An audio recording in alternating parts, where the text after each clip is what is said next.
Ito guys, Adventure Mitsubishi. Umiilaw ang indicator ng baterya. So tinanggal muna natin kasi para ma-check natin kung ano yung talagang problema niyan.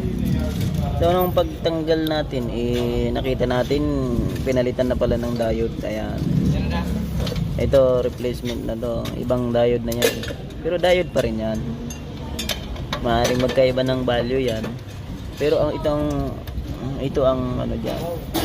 Okay na sana, pero yung pagkadali ng gumawa is hilaw yan.